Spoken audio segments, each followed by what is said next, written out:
Hello. Hi, how are you? Good. Thank you.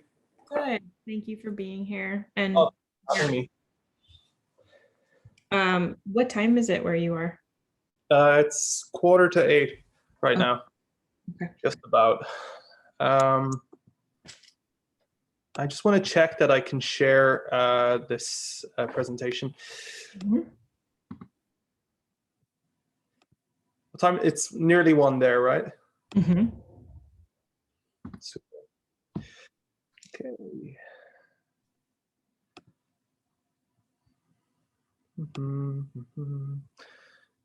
Okay.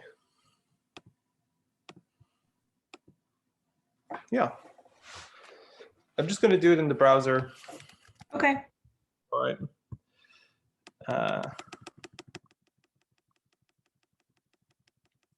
So are there any like ground rules that I need to know? So this particular Zoom is just a regular Zoom. It does have a waiting room, so I will monitor that and let people in throughout because there's concurrent sessions, so people have been bouncing around.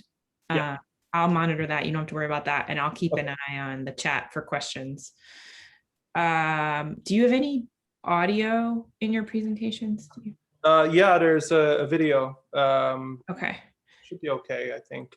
You But just want to make sure people have been neglecting to check that box in the screen share that says share audio. It's in the bottom left. okay, I don't know if you saw it when you picked your screen. let's stop sharing and then I'll try again. Okay. Share sound. Yeah.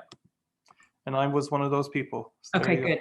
It's just everyone's doing it, so I thought I would just bring it up. All right. And then we have an hour. I will introduce you 2 or 3 minutes after one, just so. Is that okay? That Yeah. came true? Cool. Yeah. I'll start 2 or 3 minutes after the hour just to get people settled. I'll do the intro. I'll turn it over to you. I'll go on mute and turn off my video. I'll continually keeping an eye at the waiting room to let people in. Yep. I will. We like to spend about 10 or 15 minutes at the end for questions. Yeah. So if you seem to be going long, I might pop back on and gently interrupt so that we can do questions. If you end early, then we'll just do questions early and then we can end early. It's however Yeah, you want. perfect. I think that's the way it will go, hopefully. Okay. Yeah. Do you have any questions, Steve? None, no. Okay. Yeah. Good. Yeah. I was watching, I was poking around on the internet last night and I saw a video. I don't think it's the same one you're showing is it the Odie Central Library? Is that how you say that? Yeah. That's Odie, yeah, exactly right. That place is amazing. Cool, yeah. That's where our festival will be this year. So it just kept, it was like every time the camera panned, I was like, oh my God. Yeah. It's very unfortunate with the restrictions, we're limited in terms of like public attendance and things like that. But yes, we're designing this hybrid event, and I've spent the last year, probably as you have, adapting to these sorts of situations. So let's see how it goes. But I'm the producer for that festival, so I can't help but talk about it a little bit in this presentation. No, I think you should. I'm so jealous. That seems like such a great facility, and like the auditorium and the maker space and the the urban workshop. It's cool. And yeah, that Maya and Sally auditorium it's great. It's really good. We were meant to do one event there in December, but it got cancelled last minute because the restrictions got very tight around then. We were doing this gathering of the elders thing, which because Pixelache is nearly 20 years old, so we invited a lot of partners and members from the first 10-year period of the festival and association, and we still had the event, only I was in this office instead. I watched some of that conversation. Oh, cool. Yeah, not all of it. It was really interesting though. It reminds me a lot. Have you heard of SIGGRAPH? No. In the States, it's the special interest group for computer graphics and interactive techniques. But I've been involved with them for a long time, and they have one of the Academy Award qualifying animation festivals. So it felt some of the high and low points, and we've been around for 45 years. So it felt different content, different people, but I'm like, oh, that's the same that's happening in this organization. Like it's that same kind of, we call them pioneers. Okay. But yeah, it was nice. Cool. Yeah. Nice to know we have counterparts. Yeah. Although 45 years is, you know, yeah, I thought 20 was significant, but 45 is, wow. Yeah. Well, Yeah. computer graphics, I mean, it started out as something very different than it is now. Sure. Yeah. But Yeah. it's similar sentiment about looking back, but also moving forward at the same time. So it was nice to see. And we also have been virtual this will be our second virtual conference in August. Oh, really? Okay. You did one last year as well? Yeah, it was our first virtual conference ever. And it was fine. I mean, so much of it is the people. And so you miss out on those, like just walking out to the hallway and, oh, I haven't seen you. And yeah, so it doesn't, that part. Doesn't feel the same when there's 40 faces and yeah. No, but they did figure out a good way to have the festival. They, hired a third party like content promoter. And so it felt very official. Like even though you're in your living room watching the reel, like it still felt, yeah, that was nice. So they got that part down, but the research presentations were just kind of boring. Like they were just, nobody was debating, nobody was interrupting. It was just kind of like, yeah. Well, it's a hard thing to make dynamic, I mean, because you need gravitas, like, and I think a lot of the time when people are stuck in research, it's the last thing they think about, mm-hmm. Yeah, but I don't know. I mean, if the content itself is engaging, then it's not a problem. Yeah, it's usually, I always love it because most of the papers will be breaking down the steps and the research behind a surface or a spline or, a reflection, very small in a larger context. And then they get to the reel where they like show the animation and it's on a loop and everyone's like, oh, you just get this like realization of like, oh, that's what all the math was for. It's really great. But you miss that because we're all on mute. You can't see each other. Yeah. It's all webinars. But yeah, so one more year of that and hopefully that's it. Hopefully. Yeah. I'm not holding my breath, but yeah. Yeah, we're having a problem in this country where half of the country doesn't believe in the vaccination. So that's fun. I mean, I don't know what kind of press you get in the States, but the same kind of outliers are here as well. I mean, it's not maybe 50-50, but and I think a lot of it is backwards cultural contamination from the States in a sense, because a lot of this information spreads and American media dominates so much, so No, it's our fault. I'm not at all surprised by that, but it's also, I take full responsibility, but it's also personally. No. It's this idea that someone you trust, like a family member, will say that's not safe for you or your children, and then it's just like done. They're done. They know you can't talk them out of it. Like they've heard from the person they trust that it's not a good thing. It's not a good thing. Yep. And science doesn't matter much. So yeah, 40% eligible adults have been vaccinated up to this point when all are eligible. But I did read that like statistically about a third of the population in the States has been vaccinated at this point though, right? I mean, I get it, it's possible. I think we're probably, I mean, and then most of us are getting the 2 shots. So I think there's a higher percentage of people having AstraZeneca. And Moderna. Yeah. So they got the first one, but maybe not the next one yet. So they're not fully vaccinated. Yeah, sure. Yeah. My mother just got it today, actually. She was ringing me to tell me about it, and I was just doing some finishing touches on this. And so, fantastic. How are you feeling? Yeah. I got my second one Tuesday, and I didn't do much on Wednesday. I was pretty tired. I've heard a lot. The second one is tough. I've heard. Yeah, it really wipes people out. Yeah.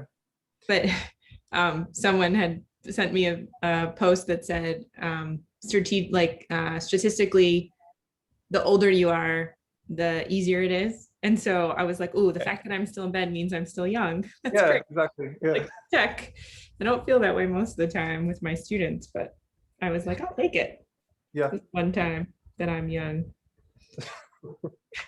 Thank you, science. Yeah. Yeah. It is. I mean, some of the actually what has happened in the last year in terms of the vaccines has been like sort of insane. Like, you know, in terms of scientific breakthrough. You know, I mean, yeah, and yeah. You know, I mean, I'm not claiming I understand anything about any of it. You know, but yeah, I mean, the ramifications of this period in history will be felt for a long time, both positively and negatively, you know. Yeah. Yep. Oh yeah. And I mean, I have two small kids. I have a 10-year-old and a 7-year-old. So I'm also waiting for like how this affects them as like young adults. Yeah.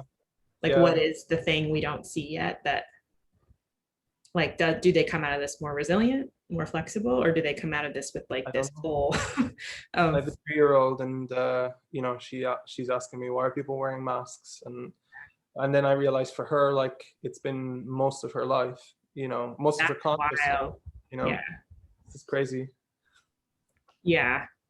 I wonder, I'm sure there'll be studies eventually on which age group was most affected. Yeah. You know. Yeah. Absolutely. Yeah. So much fun. Do you want to start with your screen share on, or would you like to start with just us? Oh shit, I didn't even think about that. Excuse my language. I suppose just us. Okay. Yeah. If people can bear with me, you know, squinting at my screen, clicking. Yeah, no worries. Yeah. We have I'm in the Pixelache offices right now. Oh. Yeah. Those look pretty swanky. They're okay. Yeah, it was an old, this was actually the boardroom for the city electricity company at the time. Now it's a private or semi-private company. But they started to, it was administered by this cultural center called Kapalitedas, Cable Factory in English. Okay. And it actually, which started itself as a squat and punk venue.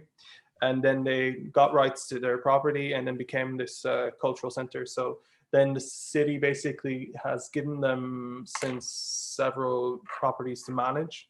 So they manage this area, and we have been here since about 2011, I think. Oh, great. Office premises. It's maybe a bit too big for what we're doing these days, but it's, you know, we have our archive here, and you know, when we kind of alternate days now in terms of who comes in here. But often, even when it's my day, sometimes I just stay at home because you know, it's the same work anyway, you know. Yeah, I'm at home for this. I was gonna go into campus just to have a better connection, but it just didn't work out with my kids and stuff. But no, it's interesting what this will show of what you can actually accomplish remotely as opposed to being face to face. True. Of it should probably stick. Yeah.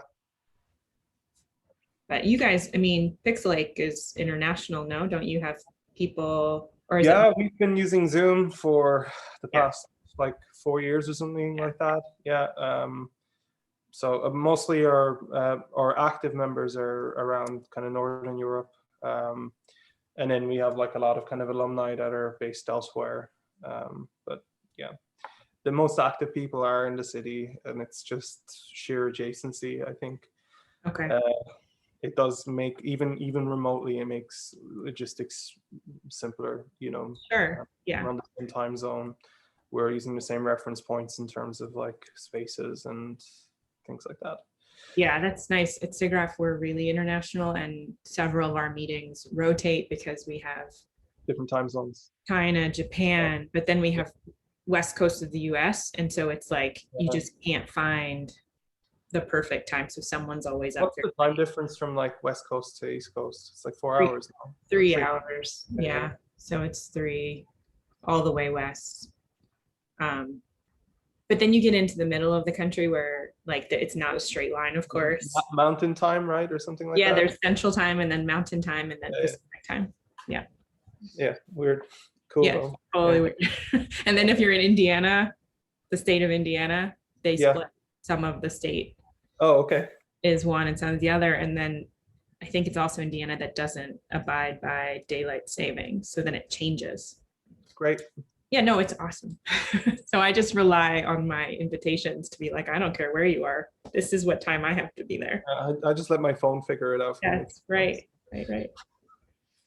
But Although my co-director, I was talking with him, he was wishing me luck before I logged in, and he was asking, how did it go? What? was it not like 2 hours ago? Like, no, I don't think so. you should have just said it was great. Yeah, I just frantically checked everything, but yeah, No, I know I do the same all the time. This event started last night and goes till tomorrow.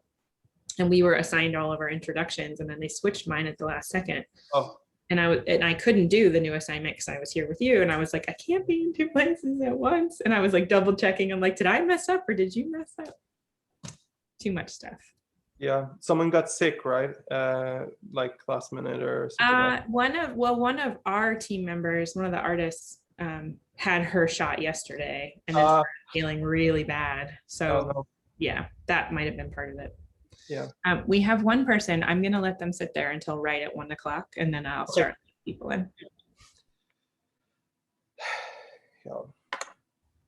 Okay, and then I will let them in just now. I'll do a quick little intro, not to you, just to welcome them, and then I'll tell them we'll start in a few minutes. Fantastic. Yep.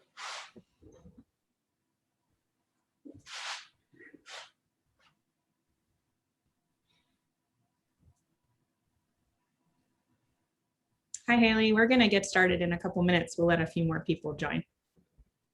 Great, thanks. You're welcome. Welcome.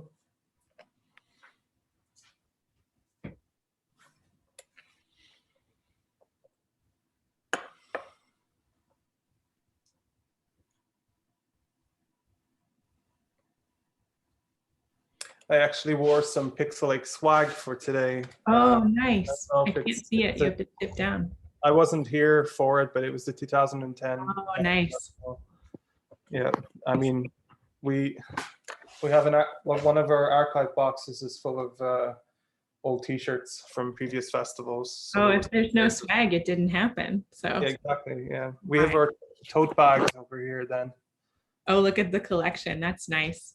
Yeah. I have a friend who has been going to SIGGRAPH since the first one. Okay. And she made a quilt of all the T-shirts over like 40 years. Yeah, it was great. That must be some artifact. Yeah, it's really nice. Yeah. Especially as, maybe earlier screen printing techniques. It's really bad. Yeah, and then also early on, all the computer scientists wanted like polo shirts, those shirts, they have like a collar and one or two buttons here. Yeah. Very thick kind of woven material. They're not T-shirts. Okay. And then they have an embroidered. And so several of the swatches are not T-shirts. They're very awkwardly like thick and weird. And yeah, it shows time passing. Hi there. Shaleo, is that how you say it? Can you say your first name for me? It's Shaleo. Shaleo, are you, you've entered as a co-host, are you our tech? Yes, I am. Awesome. Hi, I'm Rebecca. Thank you for joining us. Hi. Sorry for butchering your name. That happens to my last name all the time. And I'm used to it. It's okay. Yeah, my last name needs to buy some vowels in there, so I get the same thing. Yeah. We're going to give people a couple more minutes. See if we get anybody else. There's concurrent, as I said, programming, so people are jockeying now for which thing to go to.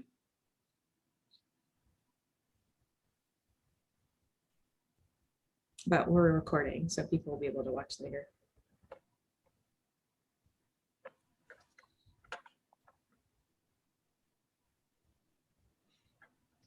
Could you just, I'm gonna come back because I have to like check through all the rooms real quick. No worries. Thank you. I'll be back in like 5 minutes. Okay. I see Alex. She's our admin extraordinaire. Hi, Alex. Hi, I just finished popping into all the other rooms and everyone is set up as co-hosts, so we should be good to go. Yes, I think we're okay. We just have one participant right now, so we're gonna hold on for a minute or two and then get started. Okay, great. Thanks Good for all luck. your help.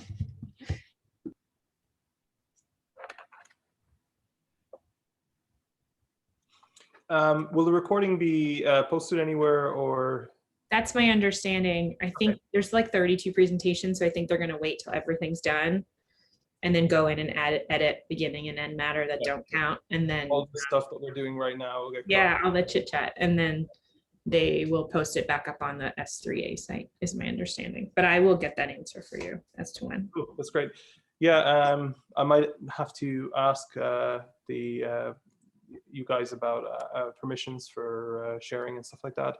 Yep. It'd be great if we were able to embed it, but I understand it's not so straightforward to ask for permission to do that, because obviously it's the symposium's material. But I mean, maybe we can have some hot link or something like that to the page where it's shared. I can't imagine that being an issue, but I'm going to have it in my notes and I will check and get back to you by email. That'd be great, yeah. Okay. A lot of our association, I think for a lot of people, it's bedtime with their kids. So yeah, it's a bad time, yes. Yeah. It's also our second to last week of classes at Penn State, so all the students are very fried, and getting on a non-mandatory Zoom right now is not the top right, of the list. Yeah, finals and things like that are yes, right. But I do think we should start, Steve. Okay. So welcome everyone to this session, The History of Trash Lab with Steve Maher. Steve Maher is a member of Pixelache, a festival and artist association in Helsinki, Finland. Steve is the association's current producer, working currently on the 2021 iteration of Pixelache Festival at Odai Central Library. Maher is also a visual and a relational artist working with language, technology, and other cultural artifacts. Thank you so much for joining us, Steve. Thanks for having me. You're very welcome.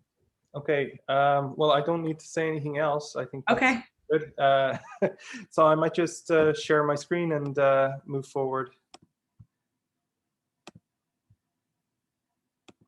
Okay, fantastic. So just to start, the history of Trash Lab. So this is a telling of the project's history. It's not as comprehensive as I wish it would be. My personal contributions to Trash Lab actually began in about 2016. And there's so much of this project to discover even now from before that time. Pixelache has a very vast and deep archive of photography, blog posts, you name it, it's all there. Trash Lab itself kind of began, you could kind of think of it as like a golden era of the association, and a midpoint really anyway, between when it started in 2002 and where we are now, coming up to our 20th year anniversary next year. So this presentation is just a brief history. It shows the events and my interpretation of the archival information, informed by some secondary research carried out in preparation for this presentation. I made some calls with some partners that were involved at the beginning of it, sent some emails. There's different time zones at play, so some of it was more direct than others. Like special thanks as well to Päivi Raivio for giving me a background on the start of this, and Andrew Patterson, who supplied a presentation that he did about the history of Trash Lab in 2016. So some things happened since then, but a lot of significant stuff was also mentioned in that presentation.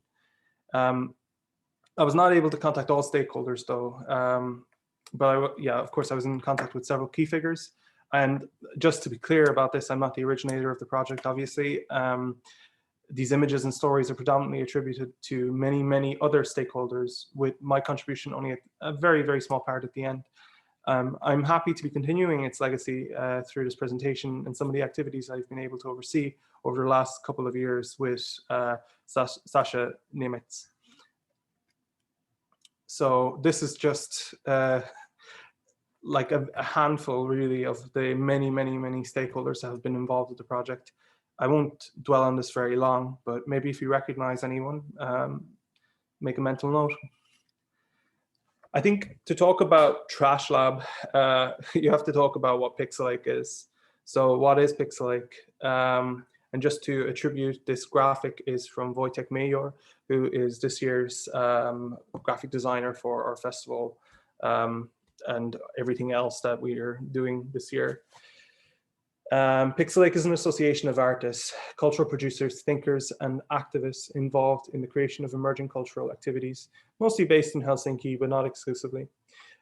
This is partially pulled directly from our About page, so just to attribute that as well. Amongst our fields of interest are experimental interaction and electronics, code-based art and culture, grassroots organizing and networks, renewable energy production / use, participatory art, open source cultures, bioarts, and art science culture, alternative economy cultures, politics, and economics of media / technology, audiovisual culture, media literacy and ecology, and engaging environmental issues. And there's other things, but those are just some of them. The name of Pixelache was originally found in a Finnish article that predicted new words which we would need in the future. The word Pixelache, translated into English as Pixelache, was supposed to describe the feeling that results from an overdose of digital media content. This overdose can happen easily if the content is too monotonous, which is the case if standards, formats, tools, and design principles converge to a narrow set of options. Later interpretations focused more on the ache of digital influence in everyday life and an ache to re-engage with non-digital interfaces and systems. Pixelache seeks to challenge mainstream standards and conventions, not only related to media and technology, but of contemporary society in general. The photograph here is a rare documentation of a wild Antti Ahonen, who usually functions as our in-house photographer and archivist. It's rare to see Antti on the other side of the lens, but many of the images that will make up this presentation, a lot of them, not all of them, can be attributed to Antti if not stated otherwise. But what is Pixelache? Because what does that mean? That doesn't really explain what it is. For many that are external to the association, there is a perception of white 20-something-year-old men hunched over laptops and mixing desks. I think a lot of media art associations have that external perception. And I suppose we are sort of media art at the end of the day. This perception is, in some ways justified. However, over the association's almost 20-year history, we have grown to become the multi-voiced and diverse entity we are today. I'm far from a diverse representative of the ethnography of the many, many people who make up Pixelache, but I think 20 years ago, it was predominantly a Finnish-speaking and populated by at least majority Finnish people. And over that 20-year history, it's opened up to become so much more. But that's not really the point of what we do, but it's an aspect of who we are. Pixelache is primarily an artist association and biannual festival. We are one of the longest running festivals of our type in Europe, founded in 2002 with a fraction of the budget we work with today. Since then, the membership has grown and in recent years has become a diverse group of practitioners from multiple fields across arts and activisms from all over the world, located both within Finland and beyond. We program year-round events, but our main public-facing events are our festivals, in which Trash Lab and its branching projects has played a major role. Well, what about the festival I mentioned? How does something like that survive in 2021? Pixelache has a long history of being on the forefront of new media in art, but that is not to say that adapting to these past 2 years has been easy, a year and a half. Well, in spite of all of the restrictions that we face, we are intending to host a hybrid version of our biannual festival. The 2021 festival, entitled #burn_____, or you can just say burn, is the thematic premise for the current 2 years of Pixelache's cultural output as an association. It connects psychological, social, and environmental collapse and how we can survive it, developing resilience. I attribute these following lines in that previous paragraph to Andrew Patterson, who is one of our festival co-directors alongside Laura Gustafsson. The program is designed to give the possibility to different actors to interpret the theme burn in multiple ways and continues our experiments in open and collaborative curation methods. We foresee the focus covering a wide spectrum of possibilities from the personal to the social and extended systemic perspectives, including, for example, mental health and ecological states and conditions as related to these subjects. Regarding the history of Trash Lab, A blog post on pixelache.ac website covers this very same topic and has been written by Sasha Nemec in 2018. So we have a presentation about the history of Trash Lab in 2016. We have a blog post in 2018. We have a presentation this year. So in 2024, 25, there will be another blog post, probably mentioning this presentation. Sasha tracks the origins of the project to a key moment in the association's history. To quote Sasha, the theme was first proposed by Antti Ahonen, that very same photographer I mentioned earlier, member of Pixelache and Koolsay.org in 2011, initiated and facilitated by Andrew Patterson as part of the Pixelversity program, and then cemented with the now seminal lecture, How I Learned to Stop Worrying and Love Trash. And Antti Ahonen in 2012. I jumbled up my words there, sorry. But a link to the blog post is at the end of this presentation. So the first Trash Lab. Trash Lab calendar has always been sporadic with regard to a mostly voluntary and decentralized associations such as Pixelache. This is not uncommon, but there is something to be said about that and the accessibility it allows. The project has steadily been carried out by different stakeholders over the years. Trash Lab began in part as both the monthly Talking Trash Lab lecture series, which approached different topics from makerspaces, clothing design from scrap fabric, to waste management, and as the repair cafes that have persisted through the project's life cycle. In this same year of the origin point, Trash Lab was also one of Pixelache Helsinki's contribution to Alternative Design Capital in 2012. On top of that, the Trash Lab team participated and organized several workshops in Polymer Culture Factory in Tallinn, Aalto Media Factory's Fab Lab in Helsinki, and at the Wasteland Festival in Kouvola. The first Trash Lab Repair Cafe took place in this room in 2012 in the Pixelache office in Kalasatama in Helsinki. It was an informal event hosted by Justin Tyler Tate and Andrew Patterson. At this stage of the project, it was mostly comprised then of Pixelache Association members and friends, but the open format of collective repair quickly established itself. Trash Lab's repair cafes are primarily a collective and convivial environment in which repair is the focus. The aim is to exchange skills and learn by doing. At each iteration of the event, two experts are usually involved, one who has knowledge to deal with electronics and mechanical repair, the other who focuses on textiles and garments. These two experts tend to cover most situations. An assemblage of tools is on hand, invested in by the association and brought along by stakeholders. It varies from soldering irons to sewing machines, industrial strength glues, duct tapes, you name it, whatever's needed to fix something. Photo documentation, Andrew Patterson. Trash Lab also tends to attract its fair share of experts who wish to repair in a social environment. So not only do you have kind of people who have very little experience with repair, you often have people who are interested in just fixing things with each other and, you know, interacting and having a beer and, you know, things that you did pre-2020, basically. This is extremely advantageous as it plateaus the skill level of the average participant. All stakeholders are encouraged to collaborate. Repairs are self-led. So, you know, you're responsible for what you bring and how you fix it, but the aim is to break down perceived barriers of repair. Experts kind of float around the room. They engage with people, you know, people ask if they have a problem for additional help. Very straightforward. From the start of Trash Lab's public-facing events, Päivi Raivio would function as the main coordinator as well as expert on hand for textile repair. Indeed, Päivi first proposed the idea of the repair cafes, which were becoming increasingly popular in the Netherlands at the time. Repair cafes took up a prominent place in the Trash Lab project, alongside the lecture series, Talking Trash, in the project's early stages. The events themselves have usually been open with essential themes, which encourage participation and bring exposure to the varied repair utilities that are available in Helsinki. After this initial stage of bi-monthly repair cafes hosted from the Pixelache offices, collaborations with partners and peer associations began to take shape and became regular Trash Lab calendar events. It allowed the association, through Trash Lab, to engage with a wider public while making use of facilities, utilities, and strengths that are found throughout the city, which is Helsinki. To quote Päivi in her report about the event, and in this particular event we're referring to, this repair cafe was hosted and made in Kallio, which is a workshop, cafe, and studio in Vasankatu, Kallio.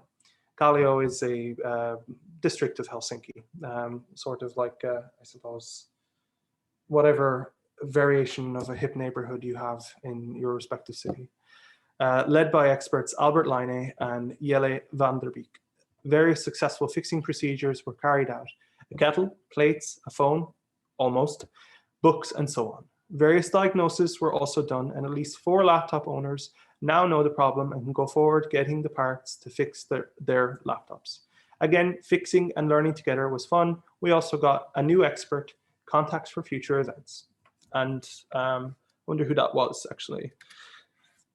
Lots of processes for repair are embraced. There's no incorrect way to repair anything. Trash Lab is more than capable too of embracing aesthetics for repair. I mean, we are, primarily a cultural organization, so those kind of things have an interplay in what we do. Kintsugi, the Japanese art of repairing ceramics with gold, is seen in this image. The participants make use of strong bonding, air drying ceramic glue. Gold, of course, is in short supply in the Pixelache coffers. We have instead opted here for a finishing of kintsugi with an unnamed gold-like metallic dust. Although, as we will find out later, gold is something Trash Lab knows a little bit about, if not indirectly. Repair cafes at Kaupunki Verstas. I'm not finished, but I do my best pronouncing the words.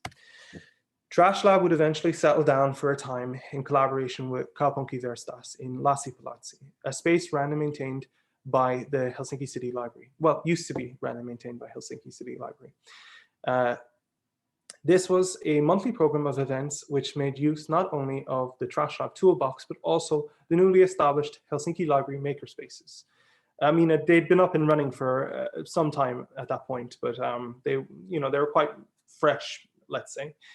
The events were co-planned and featured Trash Labbers Albert Line, Eero Uli Vaakuri, Andrew Patterson, Päivi Raivio, who worked alongside Kaupunki Verstas and Aalto University's makerspace Aalto Fab Lab. Here, a sewing machine is being repaired. Repair of a device that will go on to exponentially repair even more things. The events in 2014 foreshadow a lot of continued work with the Helsinki metropolitan area libraries. Indeed, this positive relationship is a legacy Pixelache continues this year with its 2021 festival, which takes place at the newly built Oodi Library. As well as talks and workshops, Trash Lab has also held field trips. In the following video offered by Mia Makala, we can see the Pixelache crew visiting Kuusakoski Recycling Center. So the start of this video is quite loud, so be prepared to turn your computer's volume down, or if you have headphones in, maybe turn it down to like about 70 or something like that.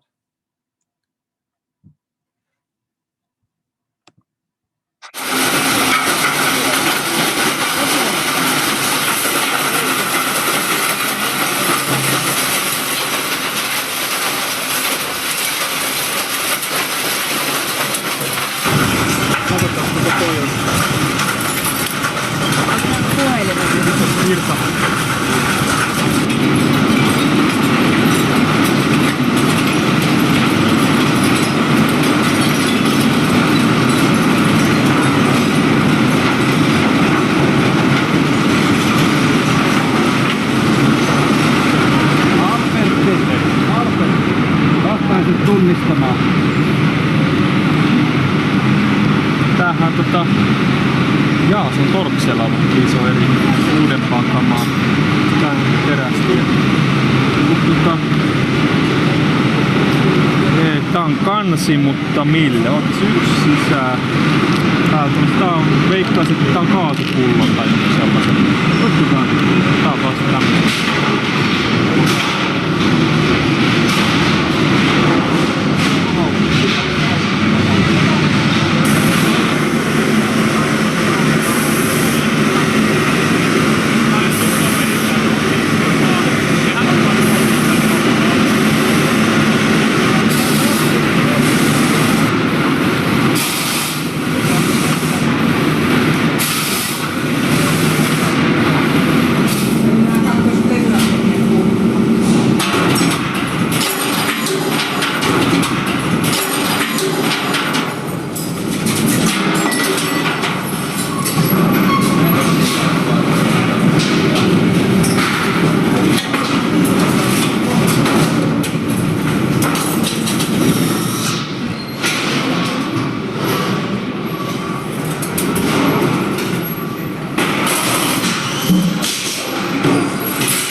Joo. Tässä Se on Onko näin? Etuosa. Täällä on joku, missä on niin sanotusti käyttäjä. Siis on Tai vihreä tai tässä. Joo, eli se on kopiokone tehdä niin, että niin otetaan niitä vanhoja kortteja, mitä mulla on tuolla vaikka kuinka purumykkä. Niin, no Kun mä en ole 20-30 vuoteen niistä kaikista sitä kultaa repinyt, niin nyt olisi hirveän hyvä tilaisuus tavallaan mulla päästä niistä eroon. No se on yksi.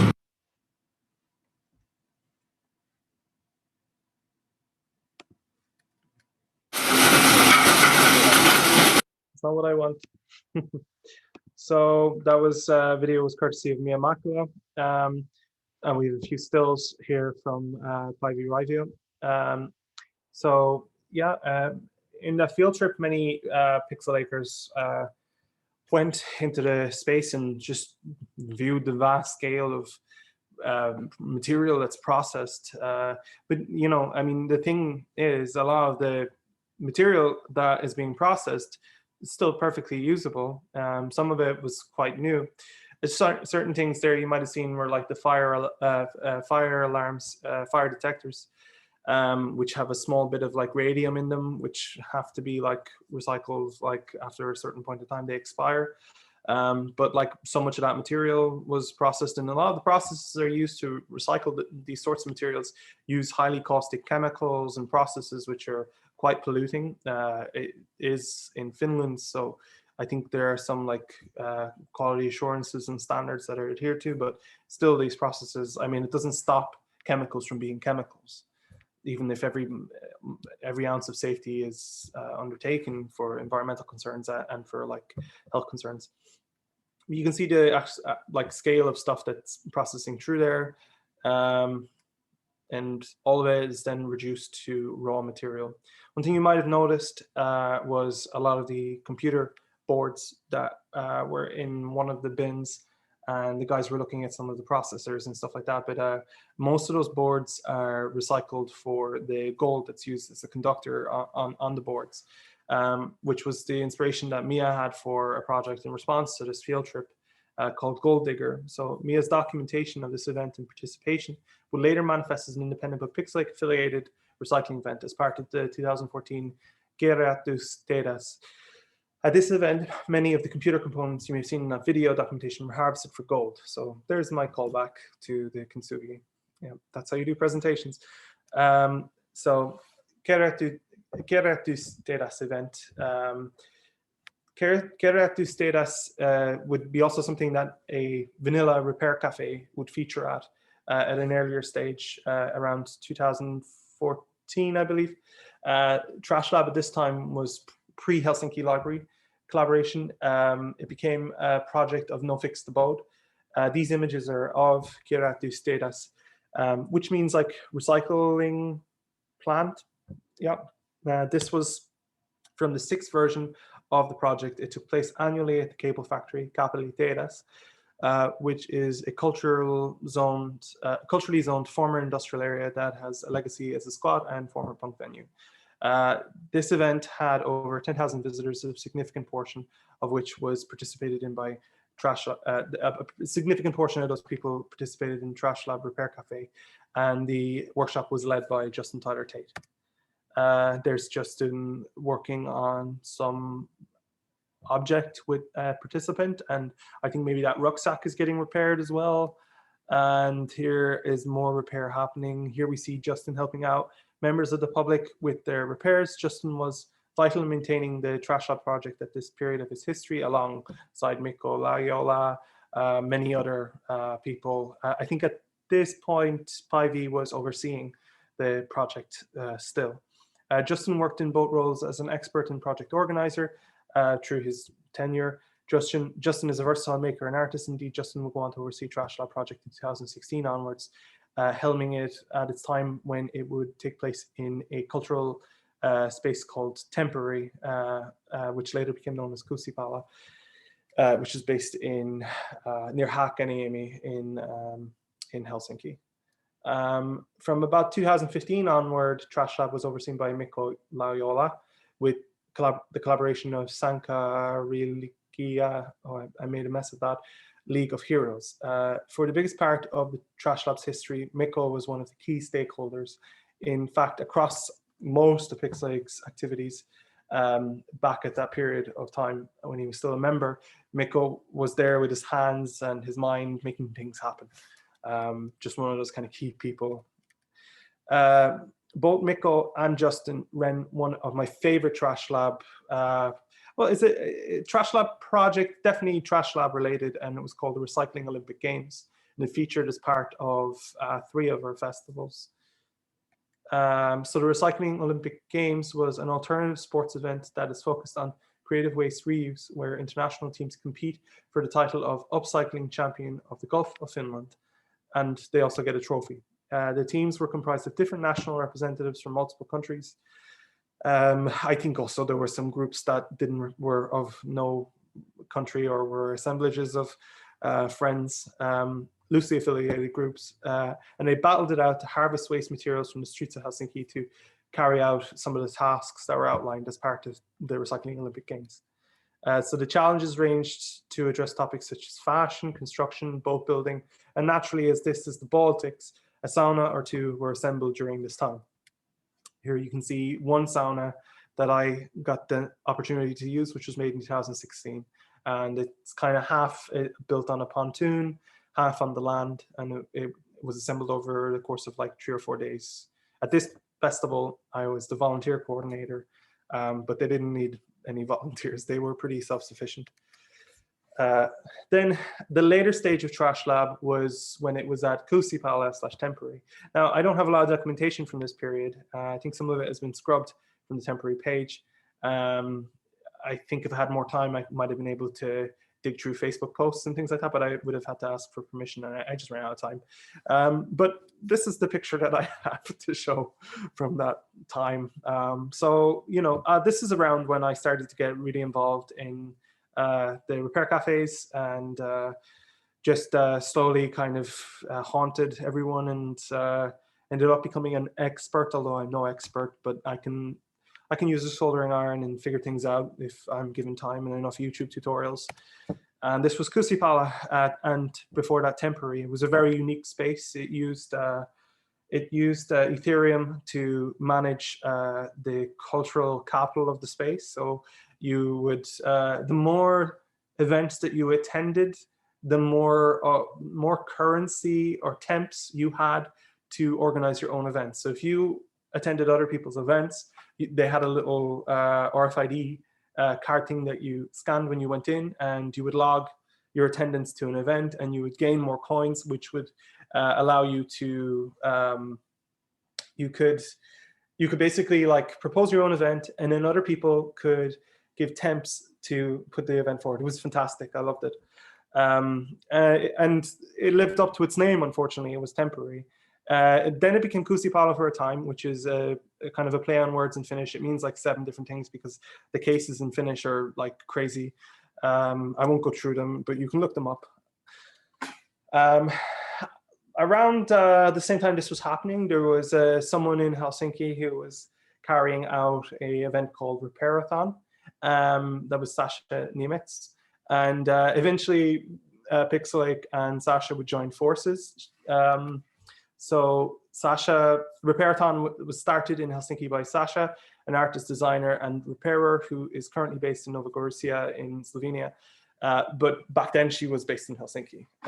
During the time, Sasha began to independently host an event called Repairathon, wherein the public were invited to repair garments and other clothing using Sasha's expertise as a trained fashion designer and event organizer. So like, I have a problem with a lot of my jeans. They rip in a very particular place. And it just seems to be endemic of all jeans. But I've repaired and sustained the life of many jeans at Sasha's Repairathons, and later when we started working together as the co-organizers of Trash Lab. In 2016, Sasha first started kind of working with Pixelache as a volunteer, and that same year I was volunteer coordinator, and then she joined shortly afterwards. That was a festival called Interfaces for Empathy. So around this time, I graduated from someone who just hung around and helped out to the resident electronics expert. So my own qualifications in Hackney are a mixture of YouTube videos, as I said before, and helping my dad, who was an electrician, but I've no formal electronics education. And electrical work and electronics are very different things. You know, working as an electrician's informal apprentice, paid very little, not paid at all a lot of the time, maybe just sandwiches, you know.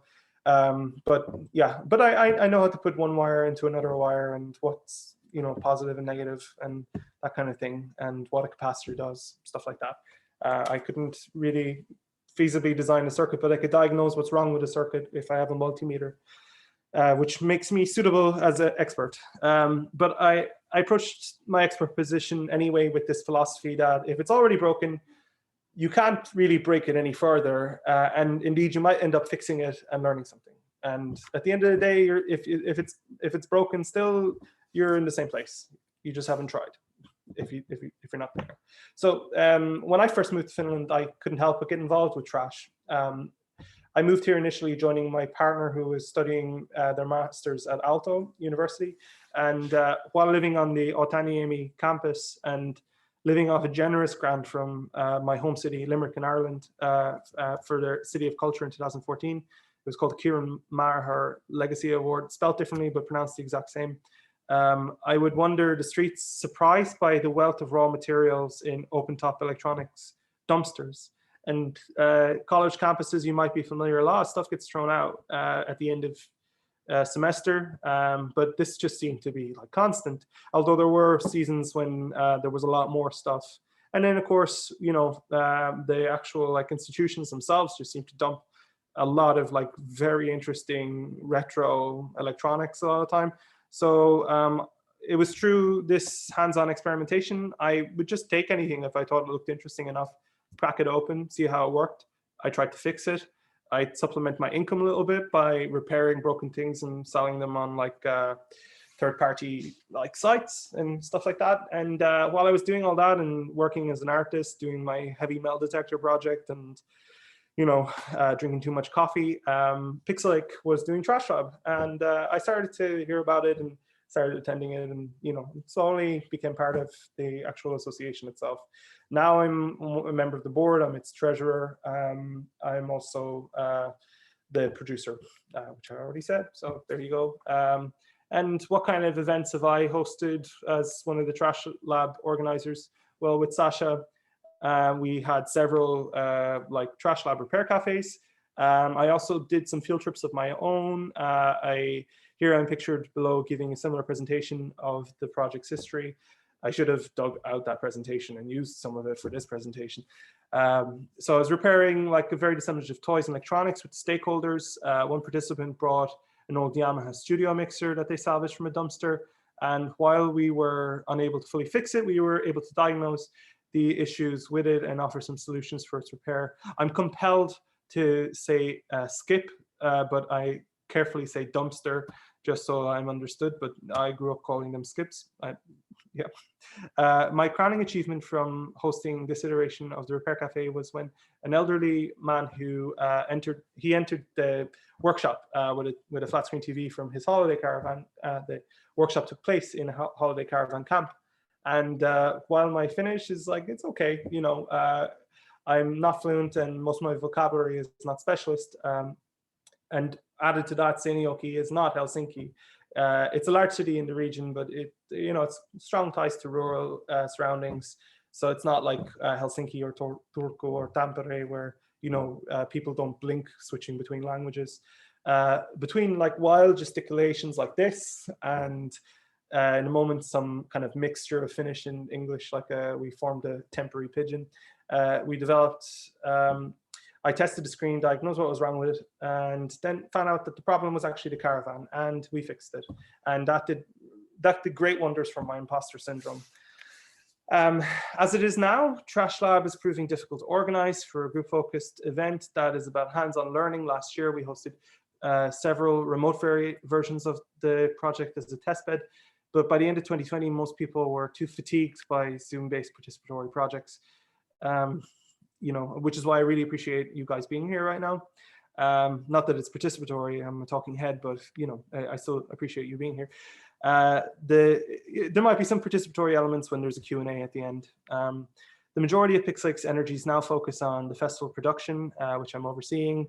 And I keep writing that in my presentation because that's all I can think about. So in our festival, we do have some like hack and trash lab focused things. And Justin is actually coming here, hopefully with some quarantine all the way from Taiwan.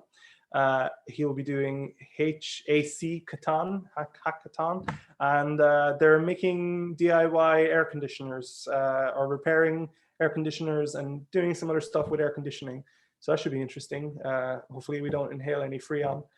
We also feature Leda Veneva's breaker space. So it's kind of the antithesis of repair cafes in a sense, but I'm sure it's going to be quite cathartic. So obviously it's a play on maker spaces, and it kind of focuses on deconstructing objects and reconstituting them as installations on the premises of Odie. There's unfortunately, it might have to be carried out as a remote event. We'll see how things play out. We have a month to go. So the sad side of our collaboration with Odie next year is a lot of the fantastic, really fantastic urban workshop spaces, which have CNC and lots of printers, vinyl cutters, all sorts of tools, soldering stations, everything that you need to do repair cafes are kind of off limits. So we'll make do, we'll figure it out. So why repair? I think to me that answer is pretty obvious, is like, why not? Like I said before, if something is broken, you can't break it more and you might learn something. And then I, want to be a pseudo academic, so I wrote down dialogical repair, but I do have some reasoning behind why I wrote that down. Repair in the context of Trash Lab is like a dialogical methodology. When done communally, it is a means to engage in knowledge and learn in a hands-on manner. The conversations that take place around diagnosing a problem with an object that needs to be repaired speak for the desires and attachments we have with material objects. The skills that are gained from learning to repair objects open up a world of possibilities concerning meanings of materials around us.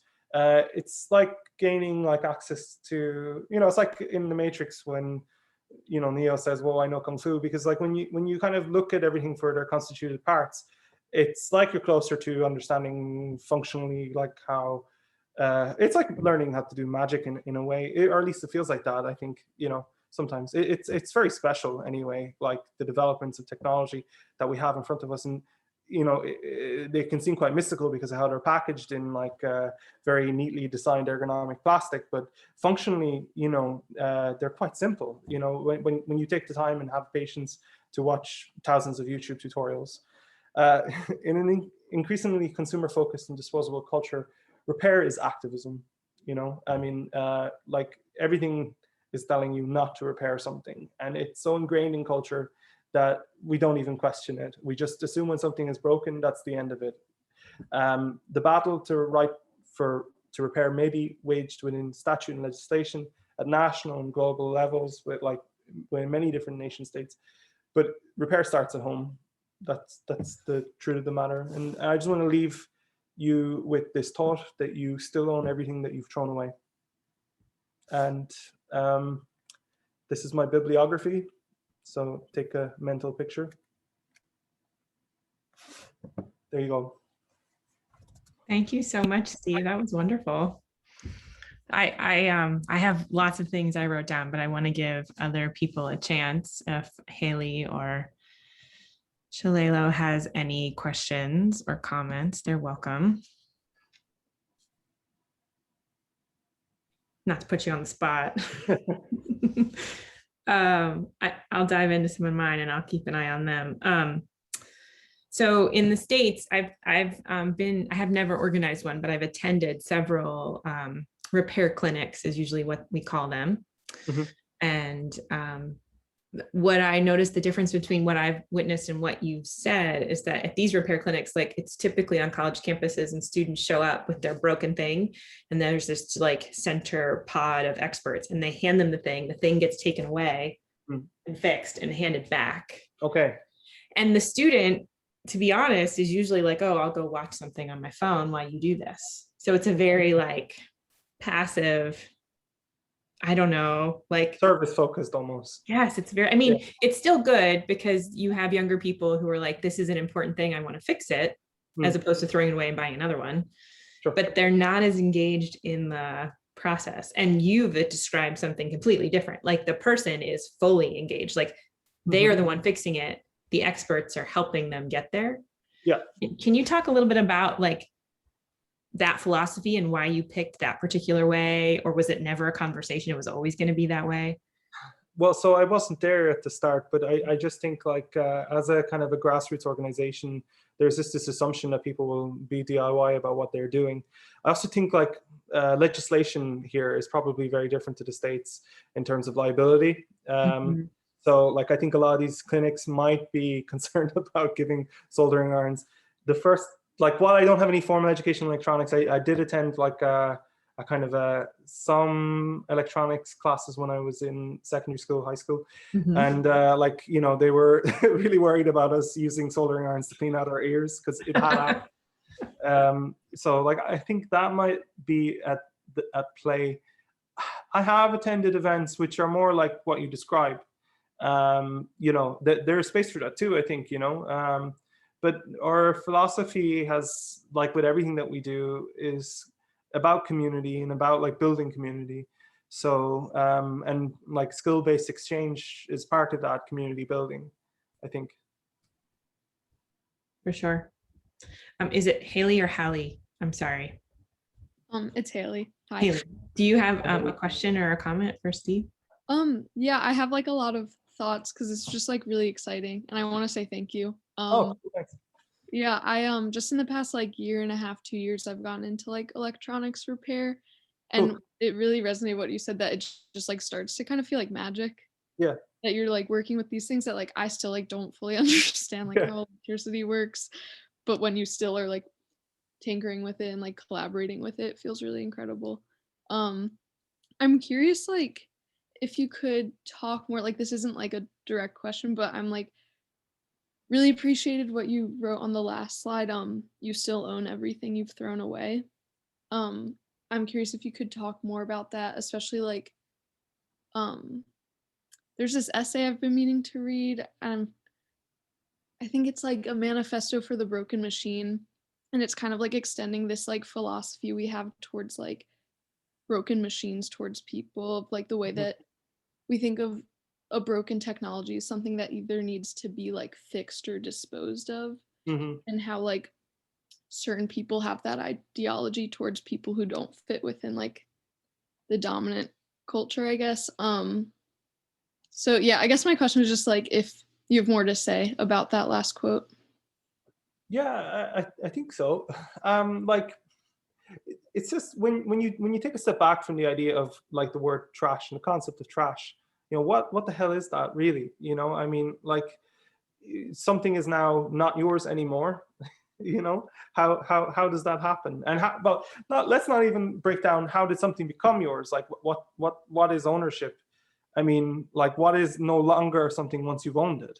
You know, and how the hell does that work? You know, I mean, when something is traded, that seems pretty clear, right? When there's an exchange or barter or like capital exchanged for a thing. But when you put something into whatever waste receptacle it goes into, you like, why do you not own that anymore? You know, like, you know, I think like the idea of like your responsibility and the efficacy of like materials that you have, like, you know, that's something that we as like a species need to relate to really quickly, because it's, you know, I don't know if you've looked outside, but it's getting a bit, you know, tricky.